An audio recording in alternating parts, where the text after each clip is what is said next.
is up, guys? It's your boy Kurt, coach of the Emerald Anemoris, bringing you week 3 of UNPL vs Maxis and his New York metas.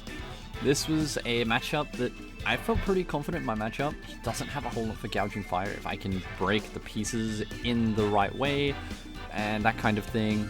Specs Raikou looks insane here. He doesn't have a ground type, so Specs Raikou clicks buttons. Then we have Araquanid, just kind of doing Araquanid things and clicking webs. I brought a Mirror Coat set this week, just for the Iron Bundle. It is literally an Iron Bundle lure. We have a an Assault Vest Slowking to try and switch into Bundle, as well as a couple other of his special threats, that kind of thing. We have a Hariyama that just kind of sits on half of his team. This is Harry Goat, you know how it would be. And then we just have Mendabuzz, Fizdef Mendabuzz to check the River Room, because if he tries to shift gear, my foul play does like 2 million damage. So I'm just going to leave with Raikou, because I lose nothing. I mean, I leave Mandy or Raikou, I lose nothing. I think I leave Mandy here. I also have the Gouging Fire in the back that I can U-turn into that if it's the right lead. I feel like he's going to lead something like Sand Slash, or he's going to lead something like River Room. Even Slowking to try and catch my Gouging Fire. So we're just going to leave with the Mandy. This will give me good information. I can U-turn straight out as long as it's the right Pokemon. Don't have Brave Bird, I don't think, this week, so a little bit problematic if he leads something like Volcarona. I can definitely switch out on Heatran. I am faster than Heatran, that kind of thing. So that was my game plan here. AV King also just switches into Heatran every single time and just clicks buttons. So that's a big thing. I love that Hariyama can just click its own thing, do whatever it wants. So we do see the Bundle, we do see the River Room, we do see the Sand Slash. Pretty much all of this prep I expected. I expected it to be Terra Electric Sand Slash or Terra Flying River Room. Those were the two Terra types I 100% expected him to bring. If he decided to Terra either of them, because Terra Electric Sand Slash with Chili Reception Slowking actually can run through my team if he runs Triple Axle Terra Blast EQ. That's all he needs, and it hits my entire team. So that's my plan, is to not let him get that up, because I don't have a switch into that really well. Especially if he brings like EQ or something. I just don't have an answer at all. So anyway, we're going to get into the battle here. And he is going to lead with the Volcarona, and this was a problem. I was very scared of this Volcarona. As we just lead Mendabuzz.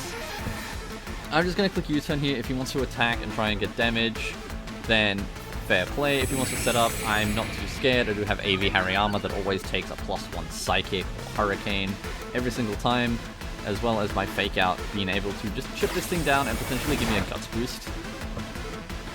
So that was my plan here, was to just go into Hariyama every single time.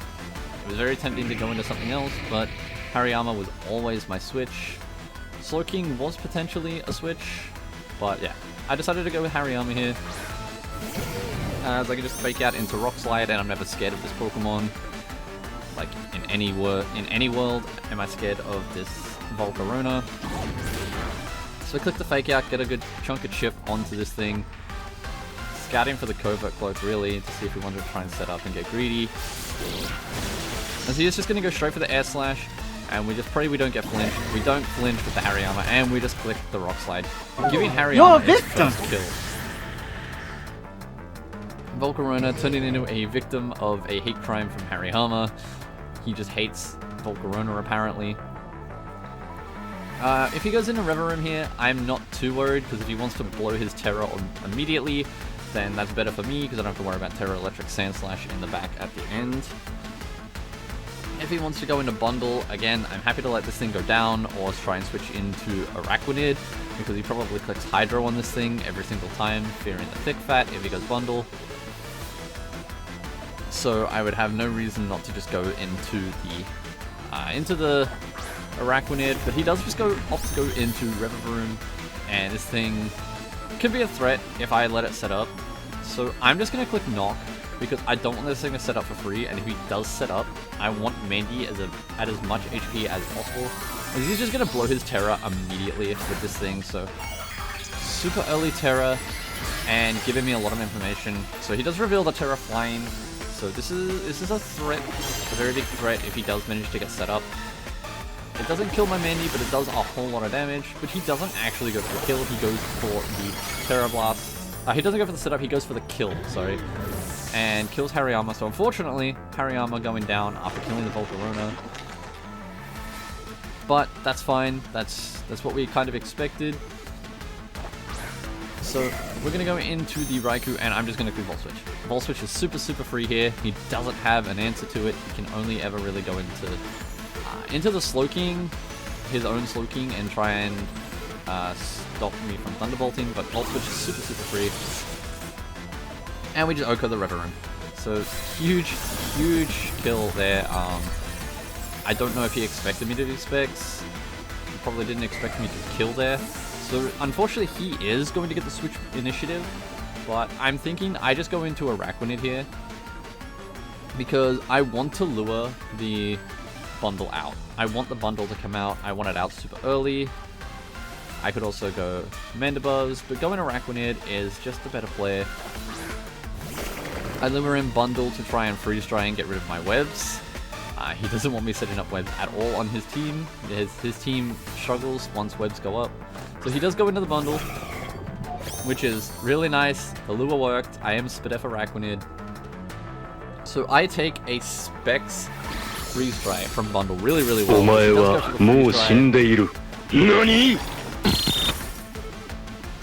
And we just Oko the bundle. So Araquanid with a big kill in week 3.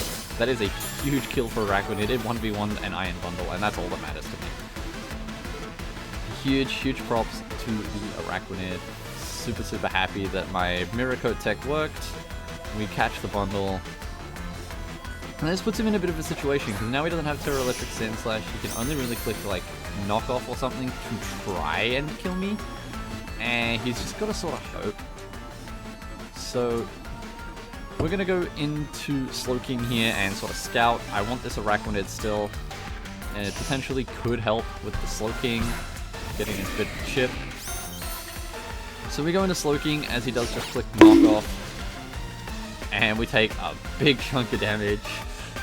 I am definitely in range of another knock, so I'm just going to go out into Mandy, because this also scouts to see if he wants to predict the Mandy switching in. So we're going to go into Mandy, and we are going to take yet another knockoff to the face and lose my lefties on Mandy.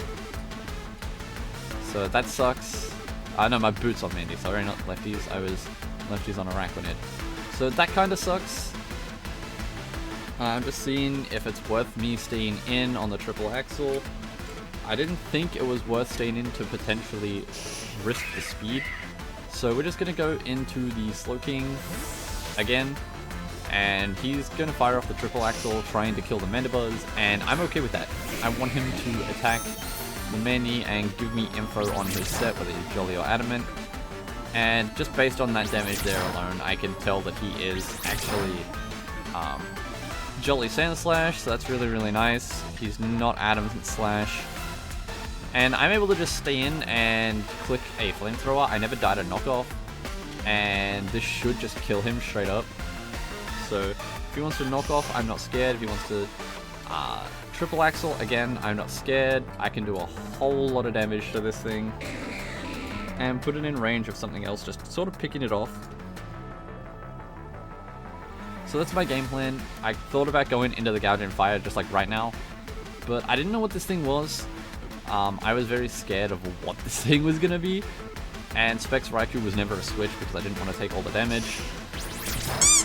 So we're just going to Flamethrower as he does go for the triple axle, and absolutely bounces off Slowking. Slowking is so thick. I love this Pokemon so much. I'm so glad I picked this thing up.